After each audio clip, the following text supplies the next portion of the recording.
Assalamualaikum warahmatullahi wabarakatuh. Perkenalkan nama saya Ujang Habibie Nian Cahayaji dari kelas MN19J. Saya akan memaparkan tugas UAS Teknik Pengambilan Keputusan yang berjudul mengoptimalkan penjualan CP di desain grafika cemerlang. Selanjutnya saya akan mereview profil perusahaan ini. Nama perusahaannya adalah CP Desain Grafika Cemerlang. Nama pemiliknya Budi Hartiawan SE. Alamat perusahaannya Jalan Insinyur Haji Juanda nomor 58 Karawang. Jam operasionalnya Senin sampai dengan Jumat pukul 9 pagi sampai 5 sore.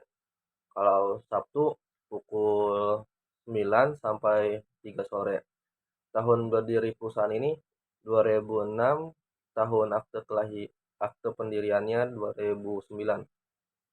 Dan selanjutnya saya akan menjelaskan visi dan misinya.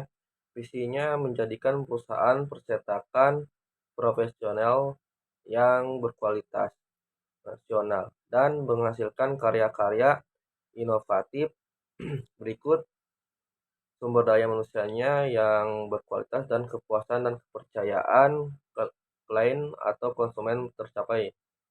Misinya memenuhi tuntutan perusahaan senantiasa meningkatkan mutu dan keyakinan dan pelayanan. Selanjutnya mengutamakan kualitas dan tepat waktu dan memberikan hasil terbaik pada pelanggan dan karyawan, masyarakat dan lingkungannya. Yang terakhir mencakup segmen internasional. Baik, Assalamualaikum warahmatullahi wabarakatuh. Perkenalkan, nama saya Deden. Saya akan menjelaskan hasil diskusi kelompok kami mengenai lanjutan dari materi sebelumnya, yaitu struktur perusahaan dan analisis SWOT (SWOT). Struktur perusahaannya yaitu owner perusahaan Bapak Budi Hardiawan, sekretaris Ruli, operator ada Abdul, Faisal, Saipul, Hilman, kasir Rani Rahayu, desainer Ahmad Ipin, driver Nur Yusuf, dan finishing Andri, Amin, dan Hilman. Untuk analisis SWOT-nya sendiri, yang pertama itu ada kekuatan atau strength, memiliki perlengkapan perusahaan yang lengkap di bidang percetakan advertising, baik dari mesin digital printing dan offset printing, serta pelayanan yang baik dan cepat. Kelemahan dari CP ini yaitu mesin perusahaan masih tergolong seri lama dan gampang terjadi kendala yang menyebabkan perawatan mesin harus dijaga. Untuk peluang dari CP ini, karena di Karawang kota industri, perusahaan ini membidik segmen industri yang ada di Karawang. Ancaman dari CP ini yaitu adanya pesaing baru yang memiliki teknologi mesin yang terbaru dan harga yang lebih rendah, yang mengakibatkan perusahaan ini mengalami kendala dalam hal pemasaran dan penjualan. Selanjutnya, analisis masalah. Akar masalahnya yaitu penjualan t-shirt CP Desain Grafika Cemerlang belum optimal dikarenakan masih bermitra dengan perusahaan lain. Dasar pertimbangan dari masalah ini dalam menentukan masalah yang akan dicari solusinya, yaitu karena perusahaan ini bukan bergerak di bidang percetakan advertising saja, akan tetapi konveksi juga, walaupun dalam hal peralatan masih belum lengkap karena penjualan masih sedikit, akan tetapi per tahun 2022 mengalami kenaikan penjualan di bidang konveksi. Tujuan dari analisis ini yaitu untuk mengoptimalkan pendapatan, untuk mempercepat produksi dan untuk memperdayakan manusia dengan adanya lowongan. Sekian dari saya, selanjutnya akan dilanjutkan oleh rekan yang lainnya. Baik, terima kasih. Di sini saya Ahmad Surudin.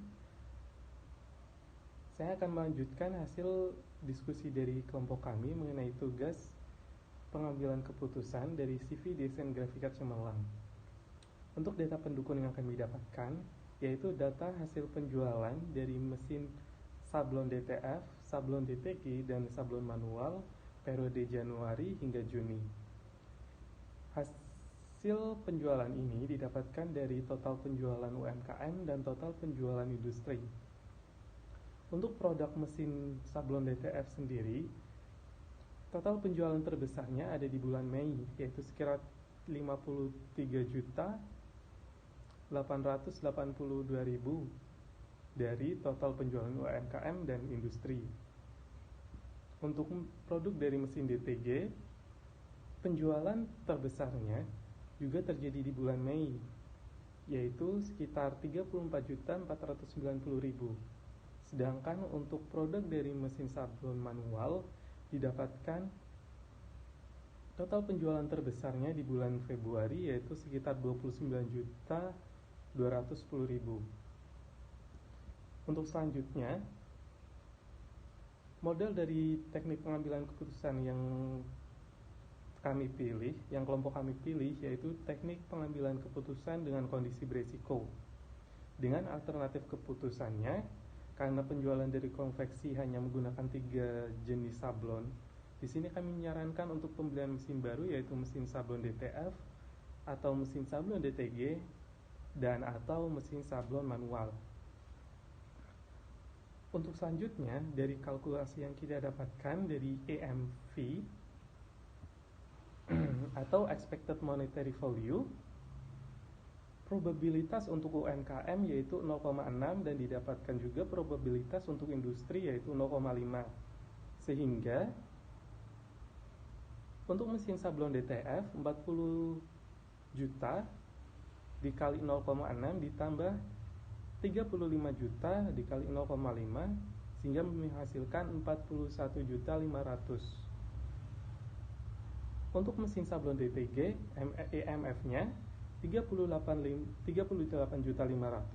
dikali 0,6 ditambah 34 juta dikali 0,5 sehingga hasilnya 40.100. Untuk mesin sablon manual, EMF-nya 29 juta dikali 0,6 ditambah 26.500.000 dikali 0,5 sehingga menghasilkan 30.650. Dan hasil maksimum yang didapatkan yaitu dari mesin sablon DTF dengan hasil 41.500.000.